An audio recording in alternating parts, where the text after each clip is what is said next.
நாள்தோறும் தெள்ளியார் வணங்கும் மலை திருவேங்கடம் அடை நெஞ்சமே. இப்படி கண்ணனாய் அவதாரம் செய்தவன்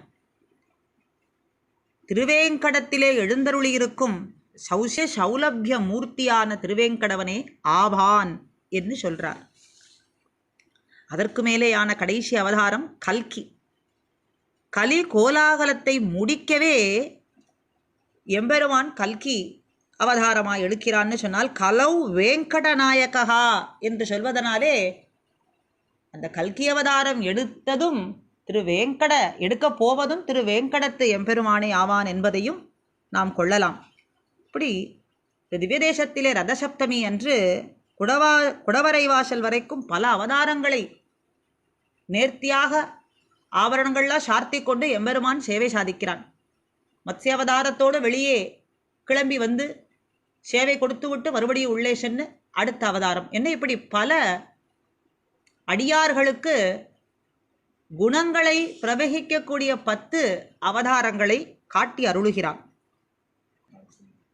கடைசியா ஸ்ரீமத் பாகவதத்திலே ஒரு ஸ்லோகம், தேவக்யா ஜடரே கர்ப்பம் சேஷாம்சம் தாம மாமகம் தத் சன்னிகிருஷ்ய ரோஹிண்யா உதரே சன்னிவேஷயா என்று என்னுடைய தேஜஸாய் ஆதிசேஷன்னு பெயர் பெற்ற தேவகியின் கர்ப்பத்தை எடுத்து சென்று ரோஹிணியினுடைய வயிற்றிலே சேர்த்துவிடு என்று கண்ணனாய் அவதரிக்க இருக்கும் எம்பெருமான் யோகமாயைக்கு கட்டளையிட்டதனால் ரோஹிணியினுடைய மகனான பலராமன் ஆதிசேஷாம்சம் என்பது தெளியப்படுகிறது.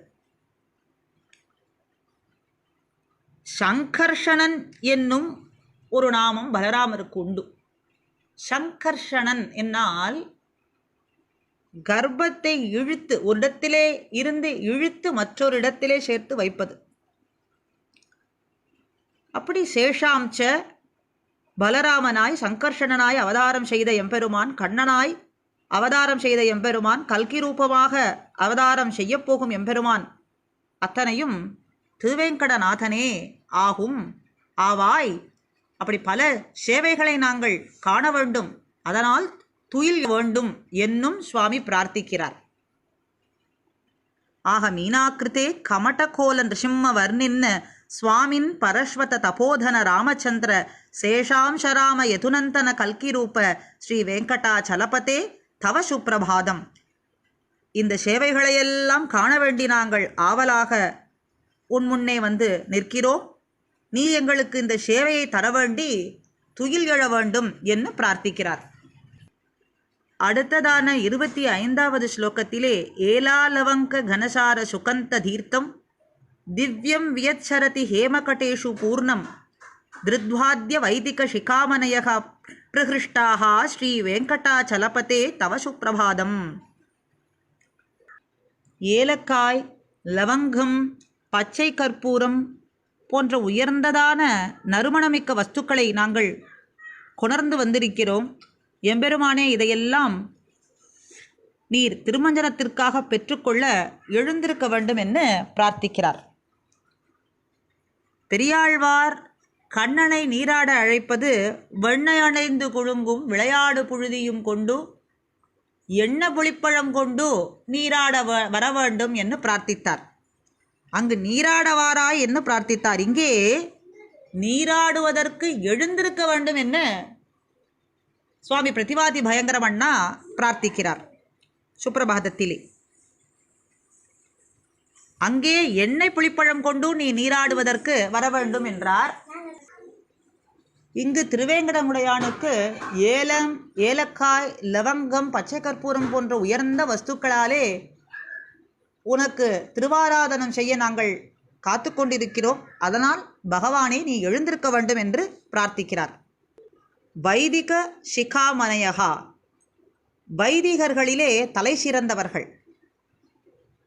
வியச்சரதி, ஆகாச கங்கையிலே இருந்து ஹேமகடேஷு, தங்க குடங்களிலே பூர்ணம், நிரப்பிய திவ்ய தீர்த்தத்தை, உயர்ந்ததான தீர்த்தத்தை, வைதிகர்களிலே சிரேஷ்டமானவர்கள் ஆகாச கங்கையிலே இருந்து தங்க குடங்களிலே நிரப்பியதான உயர்ந்ததான தீர்த்தத்தை ஏலா லவங்க கனசார சுகந்தி, ஏலக்காய், லவங்கம், பச்சை கற்பூரம் என்ன இவற்றாலே பரிமளம் வீசும்படியான பாசர திரவியங்களெல்லாம் சேர்க்கப்பட்ட தீர்த்தத்திலே திருத்வா சிரசிலே தரித்து கொண்டு பிரகிருஷ்டாகா மிகுந்த சந்தோஷத்தை உடையவர்களாய் மகிழ்ச்சி உடையவர்களாய் இங்கு வந்து நிற்கின்றார்கள். திஷ்டந்தி. அதனால் வெங்கடபதே வெங்கட நாயகா தவ சுப்பிரபாதம், உனக்கு இது நல்ல பொழுதாக ஆகட்டும், நீ துயிலெழ வேண்டும் என்கிறார். வைதிகோத்தமர்கள் ஆகாசகங்கா தீர்த்தத்தை தங்கக் குடங்களிலே நிரப்பி மேலும் வாசனாதி திரவியங்களாலே பரிமளமும் சேர்த்து தலையிலே தரித்து கொண்டு வந்து உன் திருவாராதனத்துக்காக காத்து கொண்டிருக்கிறார்கள். திருவேங்கடநாதா, நீ எழுந்திருக்க வேண்டும் என்கிறார். பாப விநாச தீர்த்தத்திலிருந்து திருமல நம்பிகள் குடத்திலே எடுத்து வந்து பெருமாளுக்கு சமர்ப்பித்து கொண்டிருந்த திருமஞ்சன தீர்த்தம் பின்பு எம்பெருமானுடைய ஆக்ஞைப்படி ஆகாச கங்கையிலிருந்து கொண்டு வரப்பட்டதனாலே வியத் சரதி என்று சொல்லப்படுகிறது. இதனுடைய விவரம் திருமலை ஒழுகிலே நாம் பார்க்கலாம். திருமலை நம்பிகளின் வம்சத்தவர்களான தோழப்பர்கள் இங்கே சொல்லக்கூடிய வைதிக சிகாமணயக என்ற சப்தத்திலே சொல்லப்படுபவர்களாக ஆவார்கள். இவர்கள் இங்கு சொல்லியுள்ளபடி இன்னும் திருமஞ்சனம் ஆகாச கங்கையிலிருந்து கொண்டு வரும் கைங்கரியத்தையும் வேதபாராயணம் செய்யும் தொண்டினையும் செய்து வருவதை இன்றளவும் நாம் கண்கூடாக காணலாம். பிரதிவாதி பயங்கரம் சுவாமியும் தோழப்பரினுடைய நியமனத்தின்படி சிலகாலம் திருமலையிலே திருமஞ்சன கைங்கரியம் செய்து வந்தமையை இவருடைய சரித்திரத்திலேயும் நாம் காணலாம். ஆக 25வது பாசுரமான ஏலாலவங்க கணசார சுகந்த தீர்த்தம் திவ்யம் வியச்சரதி ஹேமகடேஷு பூர்ணம் திருத்வாத்ய வைதிக சிகாமனயகா பிரகிருஷ்டாக ஸ்ரீ வெங்கடாச்சலபதே தவ சுப்பிரபாதம். நீ எழுந்திருக்க வேண்டும், நீ துயிலெழ வேண்டும். வைதிகர்கள்லாம் தீர்த்தங்களை உன்னுடைய திருமஞ்சனத்திற்காக சிரசிலே சந்தோஷத்தோடு வகித்து கொண்டு காத்திருக்கிறார்கள். அதனால் தவ சுப்பிரபாதம் என்கிறார். அடுத்ததான 26வது பாசுரத்திலே பாஸ்வானுதேதி விகஷானி சரோருஹானி சம்பூரயந்தி நினதைஹி ககுபோ விஹங்காஹா ஸ்ரீ வைஷ்ணவாஹா சததமர்த்தித மங்களாஸ்தே தாமாஸ்ரயந்தி தவ வெங்கட சுப்பிரபாதம். கதிரவன் தோன்றுகிறான், தாமரைகள்லாம் மலர்கின்றது, பறவைகள்லாம் எங்கும் ஒலி எழுப்புகிறது. உனக்கு மங்களம் உண்டாக வேண்டும் என்று எப்போதும் வேண்டும். பெரிய கேள்வி ஜீயர் சுவாமிகள் முதலான ஸ்ரீ வைஷ்ணவர்கள் உன்னுடைய கோயில் வாசலை அடைந்திருக்கிறார்கள். அதனால் வேங்கடவனே, நீ துயிலெழ வேண்டும், உனக்கு இது நல்லாக அமையட்டும் என்று பிரார்த்திக்கிறார்.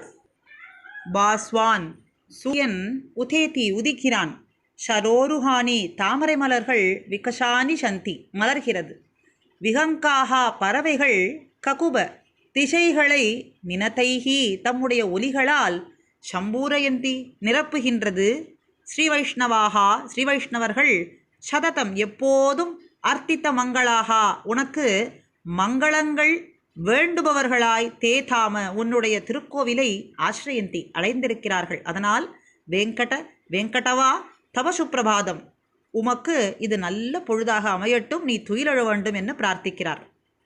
எம்பெருமானுக்கு எப்போதும் பல்லாண்டு பாடுபவர்கள் எம்பெருமானார் ஸ்தானத்தில் பட்டாபிஷிக்தரான பெரிய ஜீயர் சுவாமி, சிறிய ஜீயர் சுவாமி, ஏகாங்கிகள், திருமலை அனந்தாழ்வான் வம்சத்தவர், அரையர் குலத்திலே வந்தவர்கள் முதலான ஸ்ரீ வைஷ்ணவர்கள் ஆவார்கள். அதுக்கு மேலே பாகவதர்கள், பரமபாகவதர்கள், ஏகாந்திகள், பரமைக்காந்திகள் என்று இப்படி சிலர் உள்ளார்கள். இதில் பாகவதர்கள்னு சொன்னால் மோட்சத்திற்காக பக்தி செய்பவர்கள் பாகவதர்கள் ஆகிறார்கள். அதற்காக பிரபத்தி செய்பவர்கள் பரமபாகவதர்கள். மேலும் ஏகாந்திகள் எம்பெருமானையே உபாயமாக கொண்டிருப்பவர்கள். எம்பெருமானையே உபாயமாக பற்றி ஐஸ்வர்யங்களை எல்லாம் வேண்டாமல் அவனையே வேண்டும் அனன்ய பிரயோஜனர்கள்தான் பரமைக்காந்திகள். இந்த ஸ்லோகத்திலே சொல்லப்பட்டவர்கள் யாது என்னால் அவனிடத்திலே தமக்கு எதையுமே வேண்டாமல் அபேட்சிக்காமல் அவனுக்கே நன்மைகளை வேண்டுபவர்கள் என்பதனாலே முன் சொன்ன இந்த 4வரை விட மேம்பட்டவர்கள் என்று கருத்தாகிறது. ஆக பாகவதர்கள், பரமபாகவதர்கள், ஏகாந்திகள், பரமைக்காந்திகள்னு சொன்னால் பரமைக்காந்திகள் எம்பெருமானுடைய நலனுக்காகவே வேண்டுபவர்களாயிருக்கிறார்கள். அதனாலே மேல் சொன்ன அனைவரையும் காட்டிலும் இவர்கள் ஏற்றமாய் கருதும்படியாய் உள்ளார்கள் என்று பொருள் சாதிக்கிறார். ஆக பாஸ்வானுதேதி விகசானி சரோருஹாணி சம்புந்தி நினதைஹி ககுபோ விகங்காஹா ஸ்ரீ வைஷ்ணவாஹா சததமர்த்தித மங்களாஸ்தே தாமாஸ்ரயந்தி தவ வெங்கட சுப்பிரபாதம் என்று இன்று முறையே 24, 25, 26 ஸ்லோகங்கள் சுவாமி பிரதிவாதி பயங்கரவண்ணா சாதித்த வெங்கடேச சுப்பிரபாதத்தை கூடியிருந்து அனுபவிக்க பெரும்படியான பாக்கியத்தை பெற்றோம். மேலே இருக்கக்கூடிய ஸ்லோகங்களை அடுத்ததான பதிவிலே கூடியிருந்து அனுபவிக்கலாம். ஆழ்வார் எம்பெருமானார் ஜீயர் திருவடிகளே சரணம். ஆச்சாரியன் திருவடிகளே சரணம். ஸ்ரீமதே ராமானுஜாய நமஹா.